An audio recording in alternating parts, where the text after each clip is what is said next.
Halo teman-teman. Nah, jadi akhir-akhir ini pada beberapa hari dan beberapa bulan yang lalu itu maraknya berita tentang Bank Sentral Indonesia itu akan merilis rupiah digital. Nah, apakah Indonesia itu butuh Central Bank Digital Currency atau SDBC, SBDC?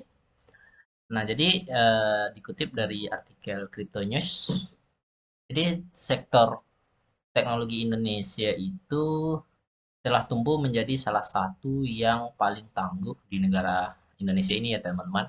Jadi pada tahun 2019 ekonomi internet diperkirakan sekitar 40 dolar miliar, 40 miliar dolar ya, dan metrik pertumbuhannya akan menjadi lebih dari 3 kali lipat dan mencapai 130 miliar dolar pada tahun 2025. Nah, penting halnya untuk melanjutkan tingkat pertumbuhan agar dapat meneruskan pertumbuhan ekonominya. Namun Indonesia masih terancam tertinggal dari berbagai negara lainnya dalam hal pengembangan CBD, CBDC ya, atau mata uang digital bank sentral atau central bank digital currency. Nah, CBDC dan masa depan keuangan global adalah versi digital ya. Jadi CBDC ini adalah versi digital dari mata uang fiat suatu negara. Nah, meskipun belum ada peluncuran resmi CDBC, sebagian besar negara dan blok ekonomi utama termasuk Amerika Serikat, China, dan Uni Eropa sudah melakukan penelitian dan eksperimen terkait hal tersebut. Jadi CBDC ini punya banyak keuntungan dalam bidang ekonomi.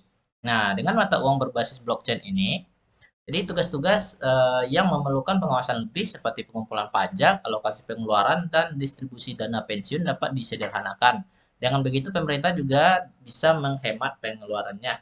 Jadi bedanya dengan uang digital seperti Dana, terus apa lagi? Dana, OVO itu uang digital ya, tapi bukan berbasis blockchain. Nah, yang CBDC ini itu berbasis blockchain ya teman-teman.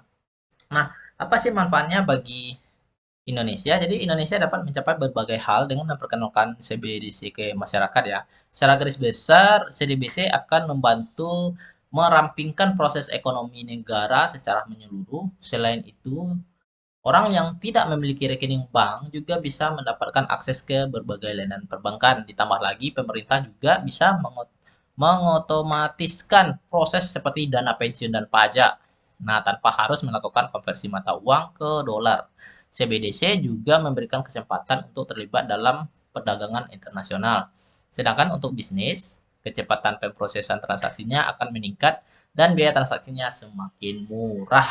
Jadi seperti itu ya teman-teman. Jadi dalam hal ini sudah ada banyak proses yang mengincar Indonesia sebagai garda depan digitalisasi keuangan sebab perkembangan ekonomi Indonesia yang pesat dan berkelanjutan menjadikan tempat yang sempurna untuk meluncurkan CBDC.